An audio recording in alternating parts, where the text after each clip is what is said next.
Champions trophy 2025। এই champions trophy যা কিনা পাকিস্তান হোস্ট করতে চলেছিল, সেই চ্যাম্পিয়ন্স ট্রফি আজ পাকিস্তানের হাত থেকে হয়তো অন্য কোনো দেশের হাতে যেতে চলেছে। আর এই চ্যাম্পিয়ন্স ট্রফি চলে যাওয়ার কারণও পাকিস্তান নিজেই। কারণ যখনই এই চ্যাম্পিয়ন ট্রফি হোস্টিংয়ের কথা আলোচনা চলছিল, তখনই ভারত জানিয়ে দিয়েছিল যে চ্যাম্পিয়ন্স ট্রফি যদি পাকিস্তানে হয়, ভারত পাকিস্তানে গিয়ে খেলবে না। ভারত একটি শর্তেই খেলবে, সেটি যদি হাইব্রিড মডেলে খেলা হয়। এবং এই হাইব্রিড মডেলে শোনার পরেই পাকিস্তান কোনোভাবেই রাজি হয়নি। তারা ভেবেছিল যে ভারতকে চাপ দিয়ে বিভিন্নভাবে বাধ্য করানো হবে এবং ভারত পাকিস্তানে গিয়েই খেলবে। কিন্তু আজকের দিনে পাকিস্তান ভালো মতো বুঝতে পেরে গেছে যে ভারত কোনোভাবেই পাকিস্তানে গিয়ে চ্যাম্পিয়ন্স ট্রফি খেলবে না। ভারত প্রথম থেকেই জানিয়ে যাচ্ছিল তারা পাকিস্তানে গিয়ে খেলবে না, অথচ পাকিস্তানি বিভিন্ন মিডিয়াগুলি প্রচার করে দিতে শুরু করে যে ভারত পাকিস্তানে গিয়ে খেলবে। এবং ভারত যদি পাকিস্তানে গিয়ে চ্যাম্পিয়ন্স ট্রফি না খেলে, তাহলে পাকিস্তানও কোনোদিন ভারতের মাটিতে খেলবে না।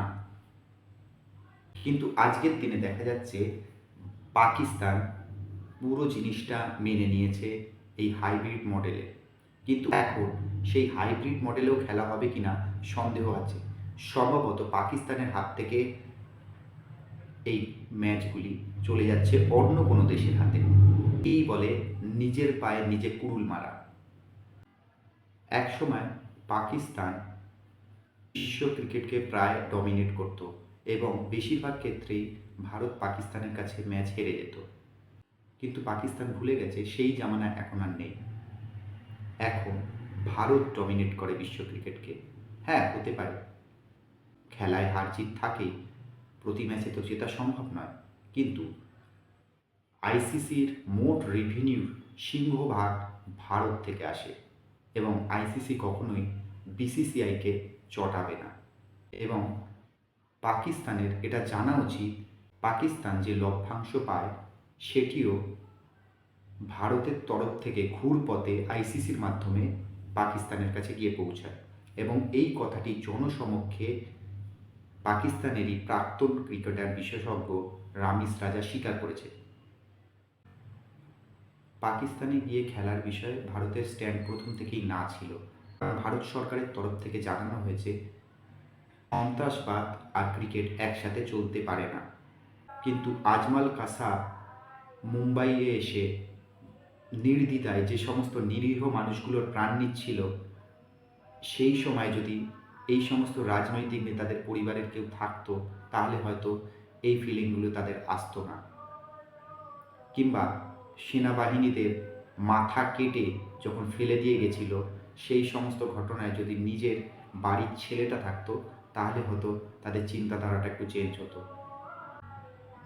এই জিনিসগুলোর ফিলিং তাদের কাছে কোনোদিনই আসবে না, কারণ তারা রাজনৈতিক রুটি শেখার জন্য এই সমস্ত বক্তব্যগুলি রাখে।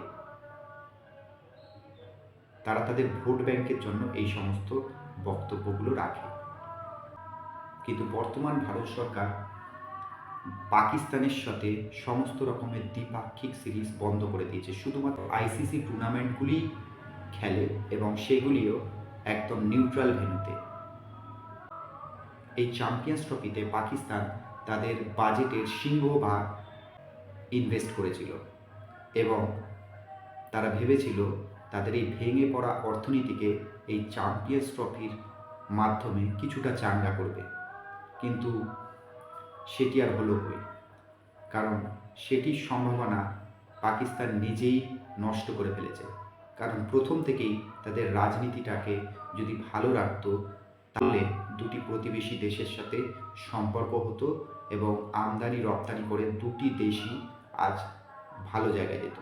হ্যাঁ, পাকিস্তানের সাথে সম্পর্ক না রেখে ভারতের সেরকম কোনো লস হয়নি, কারণ আজকের দিনে ভারত অর্থনীতিতে 4র্থ নম্বরে। কিন্তু পাকিস্তান কত নম্বরে সেটা আপনারাই একটু গুগল সার্চ করে দেখে নিন।